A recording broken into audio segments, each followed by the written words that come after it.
11-ci sual. İbn Teymiyəyə görə İmam Hüseynin Əhl-i Beytə əsir düşməyib. O deyir ki, əsirlik məsələsi tarixin aşkar yalanlarındandır. Bunu şiyələr özlərindən uydurub. Bu müddəa nə qədər doğrudur? Bismillahirrahmanirrahim və bihi nəstəin. Allahümmə salli alə Muhammed və ali Muhammed.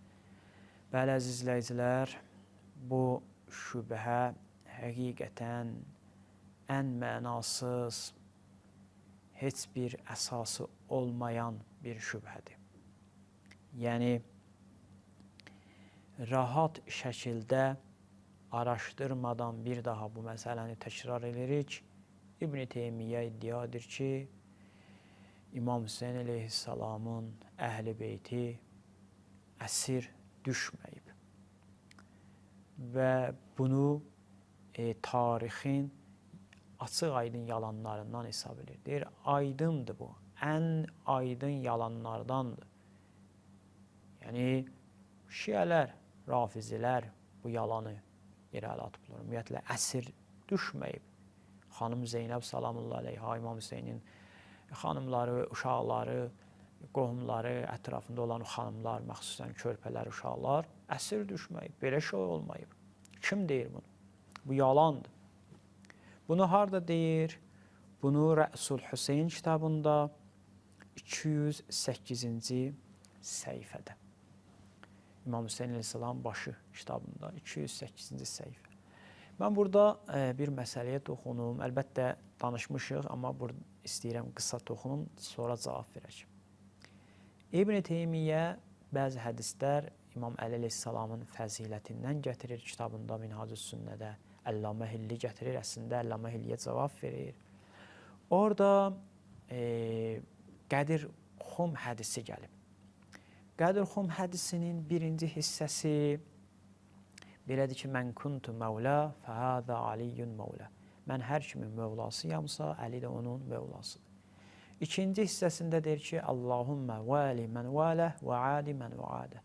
İlahi, hər kəs Əlini sevirsə, sən onu sev, hər kəs onun düşmənidirsə, sən ona düşmən ol. İbn Teymiyyə deyir ki, birinci hissəsi, yəni mən kuntu məvlə hissəsi zəifdir. Və Buxari kimi alimlər onun barəsində nəzər verdiriblər, nəql olunub ki, onu zəif biliblər. Və Buxari də öz kitabında gətirməyib. İkinci hissəsi isə kizbdir, yalandır. Mən kimdən burada söz gətirmək istəyirəm, əziz izləyicilər, ki, İbn Teymiyyəni yaxşından tanıyaq. Mən burada Əlbanidən söz gətirmək istəyirəm. Əlbani kimdir? Əlbani müasir vəhabilərdəndir. Dünyasını dəyişib əlbəttə və onun hədis sahəsində çox işləyib, 100-dən çox kitabı var və hədiskünasdır. Deyir ki, o öz kitabında deyir, mən bu hədis barəsində çox danışdım. Hədis barəsində çox danışdım və sənədləri nəql elədim. Çox danışmağımın səbəbi bu idi ki, İbn Teymiyyə, Şeyx İbn Teymiyyə bu hədisin birinci hissəsini zəif, ikinci hissəsini kizb bilir. Amma belə deyil. Birinci hissəsi mütəvatir, ikinci hissəsi də mötəbər sənədlərlə nəql olunub.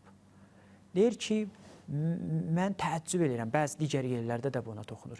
Mən təəccüb edirəm ki, İbn Teymiyyə niyə bu qədər tez, rahat şəkildə inkar edir?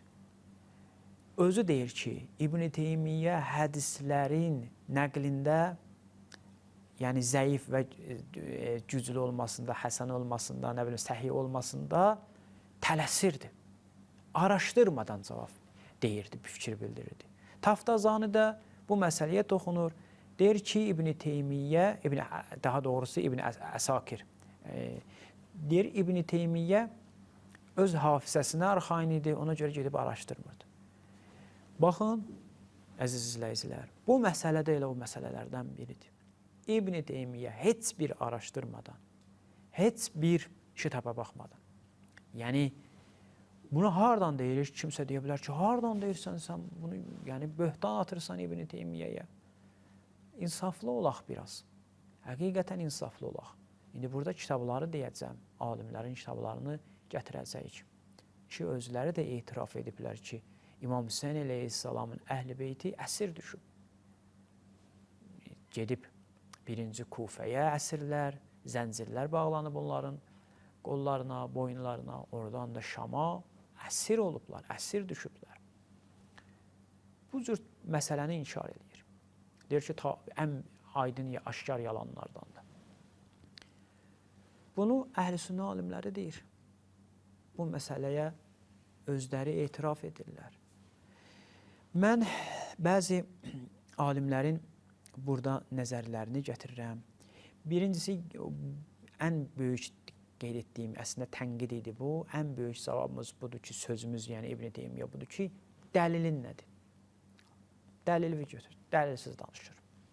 İkinci, İbn Cavzi deyir ki, Yezid İmam Hüseyn əleyhissalamın oğlu Əlini, yəni İmam Səccadı və uşaqları və xanımları çağırdı. Bir halda ki, iplər bağlanmışdı onların boyunlarına. Bu cür, bu halda Yezidin yanına daxil oldular və Əli ibn Hüseyn, yəni İmam Səccəd əleyhissalam buyurdu, ey Yezid, gör, Allahın Peyğəmbərin üzünə necə baxarsan?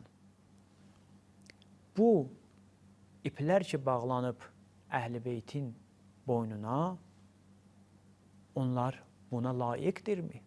Harada deyir bunu?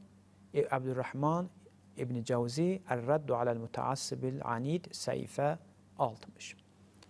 Kimsə deyə bilər ki, İbn Cavzi çox da mötəbər deyil. Yaxşı. Gərək Bəlazəri ki, qəbul edirsiniz. Bəlazəri. Və İbn Əsir və İbn Kəsir. Bunlar ki, qəbul edirsiniz İbn Əsiri, İbn Kəsiri məxsusən. Ki, Həzrəti Zeynəb salamullah əleyhadan nəql edirlər ki, Həzrəti Zeynəb salamullah əleyha gəldi İmam Hüseyn əleyhissalamın bədəninin yanına, kənarına, dedi, ey Muhammed sallallahu aleyhi və səlləm, sənin qızlarını əsir tutublar, əsir götürüblər və əsir tutdular və sənin nəslini öldürdülər. Bunu kim deyir? Adresləri deyirəm. Bəlazəri, Cüməlun min Ənsabil Əşraf kitabı, cild 3, səhifə 206, İbn Əthir, Ali İbn Əthir, Əl-Kamil fi Tarix kitabı, 3-cü cild, səhifə 185, İbn Kəthir, İsmail İbn Kəsir, Əl-Bidayə və Nihayyə kitabı, cild 11, səhifə 560. İbn Kəsir və İbn Əsir digər yerdə yazırlar ki, İbn Ziyad İmam Səccəd əleyhissalamı Əhl-i Beyti ilə yanaşı İbn Ziyad İmam Səccadı və Əhl-i Beytini Yezidin yanına göndərdi. Bir halda ki, onların əlləri, qolları zəncirlə bağlanmışdı və çox pis vəziyyətdə idilər. Bunlar tarix alimləridir. İbn Teymiyyə gərək cavab versin. İbn Teymiyyə tarixdə mütəxəssis deyildi. Düzdür, indi digər sahələrdə, amma bunlar həqiqətən tarixdə söz sahiblərdir. Həm İbn Kəsir, Əl-Bidayə və Nihayyə kitabında bunu deyib, cild 11, səhifə 550, İbn Əsir, Əl-Kamil fi Tarix, cild 3, səhifə 187. İndi bu cür məsələləri ki, biz gördük, alimlərdən eşitdik, Bəlazəridən, İbn Kəsirdən, İbn Əsirdən, İbn Cavzidən. Bunlar əhl-i-sünnə alimlərdir. Özləri də etiraf edirlər ki, əsirlik məsələsi olub. Tarix alimləri özləri etiraf edir. Mən bunların adlarını ona görə çox təkrar edirəm ki, bunları qəbul edirlər Vəhabilər, bu alimləri. Məxsusən İbn Kəsiri qəbul edirlər. İndi yenə də iki yol arasında qalırıq. İki dənə versiya var qarşımızda. Ya İbn Kəsir yalan danışır, ya da İbn Teymiyyə yalan danışır. Axı İbn Teymiyyə gəlib araşdırmadan bu sözü deyir. Deyir ki, bu tarixin yalanlarından heç bir şey yoxdur. Bu barədə heç bir nəql yoxdur. Amma İbn Kəsir, İbn Əsir, Bəlazəri, İbn Cavzi bunu nəql eləyib və etiraf edirlər ki, belə şey olub, əsir olub, əsir düşüblər bunlar. Yenə də baxın, heç bir şey alimin kitabına istinad etmirik. Niyə axı, nə üçün əzizlər? Yenə qayıdırıq Əlbaninin o sözünə ki, İbn Teymiyyə Qədirxum hədisi kimi bir hədisi araşdırmır.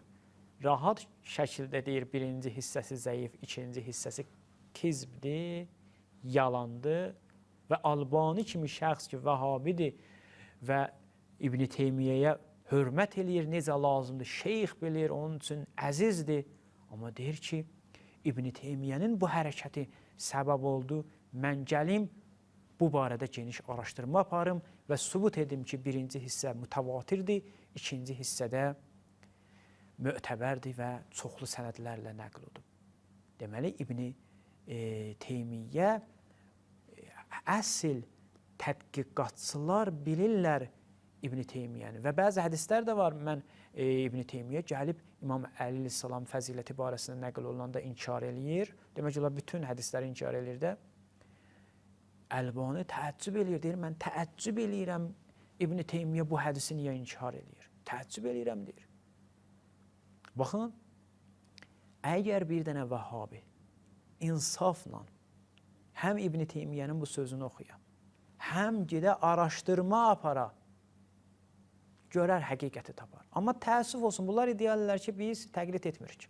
İbn Teymiyyə təqlid etmirik ki, araşdırırıq, Quranla üst-üstə tükür, sünnə ilə üst-üstə tükür. Bu İbn Teymiyyənin bu sözü ki, İmam Hüseyin əleyhissalamın əhl-i beyti əsir düşməyib, Quranda yoxdur ki.